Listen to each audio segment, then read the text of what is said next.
De leur vie, notre immersion pour finir ce soir nous entraîne au dispensaire de Pueblo. Vous le savez, les dispensaires de l'intérieur et notamment dans le nord sont trop souvent le théâtre d'agressions de personnel soignant, de vols et de vandalisation. Pourtant, celui de Pueblo fait exception à la règle. Il ne fait pas la une des journaux et c'est un dispensaire paisible. Voyez le reportage de Valérie Jonot, David Sigal, Laurent Chenas et Bernard Chabar. Bonjour Joachim.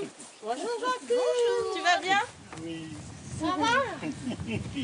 Bon, on est venu en groupe aujourd'hui, t'as vu? Bonjour Joachim. On vient voir. Médecins, infirmières, auxiliaires de vie, une partie de l'équipe du dispensaire de Pueblo visite ce patient atteint d'une infection chronique au pied depuis 3 ans.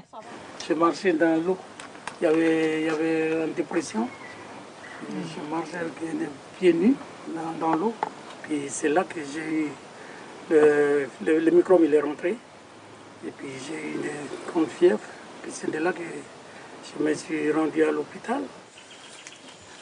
Et la dame qui doit Vérification de la tension, plaies nettoyées, pansements renouvelés. La consultation à domicile, c'est chaque lundi dans les différentes tribus de Pueblo. Est-ce qu'il a un sac poubelle jaune? On essaye d'aller voir les patients qui ne peuvent pas se déplacer ou difficilement. Donc souvent aussi, il y a notre AVS Lily qui va les chercher sinon. Ça, c'est des choses qu'on fait plus facilement. Parce que c'est vrai que le village est tellement grand et il y a tellement de patients, ils sont tellement espacés qu'on perd un peu de temps, qu'on n'est pas très efficace. Donc souvent, c'est plus Lily qui va les chercher, comme elle connaît vraiment tout le monde, quoi. Les soins se terminent dans cette tribu de Mahamat. Cap maintenant sur Diaoué, à quelques kilomètres de là. L'équipe rend visite à Olivier Belay, un homme de 75 ans, paralysé d'un côté. Il vit seul dans cette maison et bénéficie de séances de kiné 2 fois par semaine.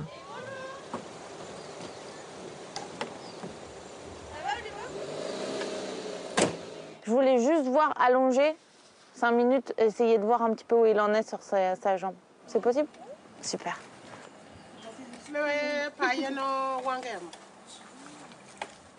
Une traduction en langue de Pueblo par l'auxiliaire de vie et la consultation peut commencer avec un objectif, l'autonomie du patient.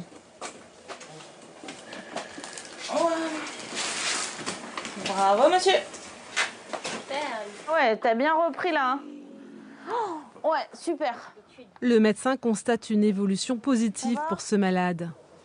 Super. Ah ouais. Avec une douleur quand même qui le gênait. Et avec de la kiné à domicile, on a réussi à l'améliorer. Donc là, on est content. Je te mets Manou et le pied. Alors, aujourd'hui, donc on est le...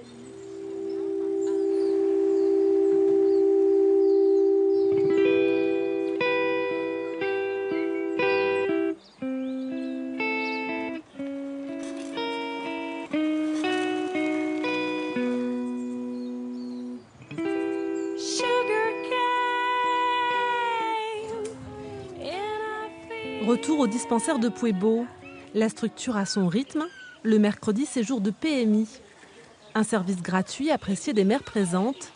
Elle regrette toutefois le manque de spécialistes sur place et le turnover des équipes. Des fois, c'est tous les semaines qu'on a. Mais ça change les infirmiers ici. Du coup, on fait le bilan.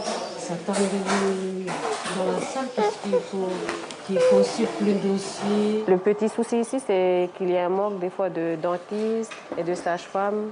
Du coup, on est pénalisé, on sera obligé de se déplacer à Koumak, au Point d'Imier. Vous ferez un peu d'isolement. Oui, voilà. Sinon, ça va, il n'y a rien à dire. On y va. Cette jeune maman vient tous les 2 mois pour sa fille Nawel, âgée de bientôt 2 ans.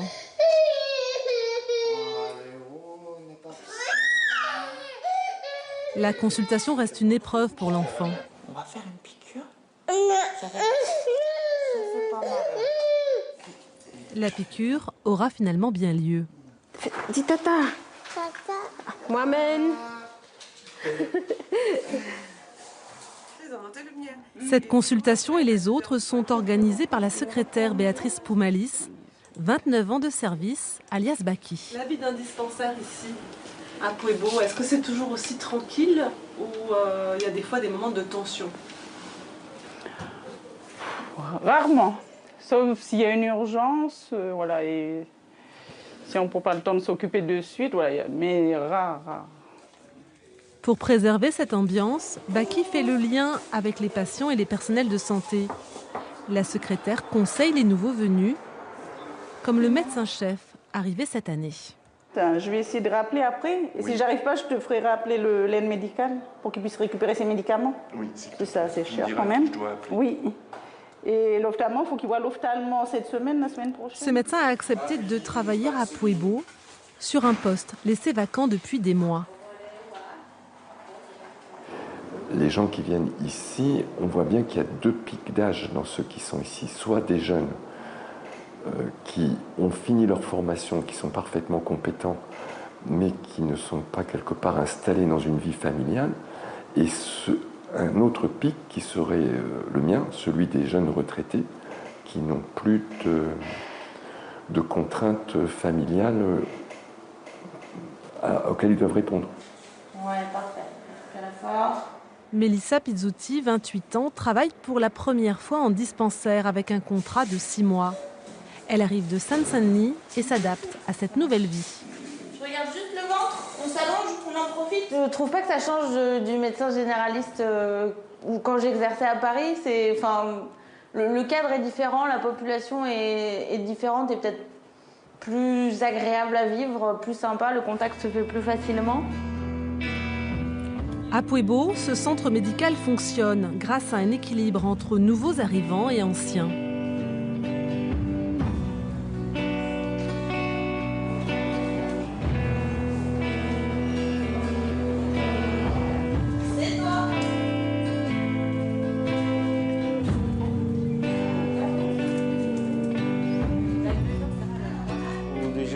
L'ambulancier Noël Poindy est un autre pilier du dispensaire.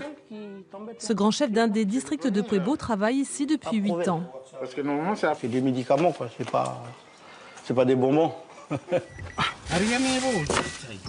Attends, c'est bon. Voilà, ça y est. Voilà.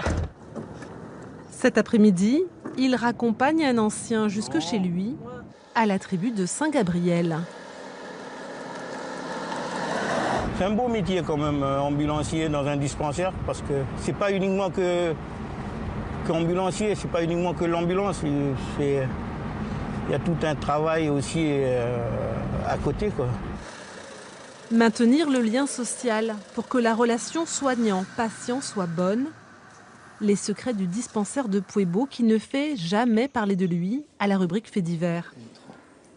Et ici, les analyses de sang sont toujours confiées à l'ambulancier Noël Poindy. Avec sa glacière, il prend la direction du centre hospitalier de Koumak comme chaque semaine. Un voyage comme un symbole de cette vie d'un dispensaire de brousse. Et voilà ces images de brousse qui referment cette édition. À suivre sur NC Première, votre magazine musical Showcase. On se retrouve demain. Passez une très très belle soirée.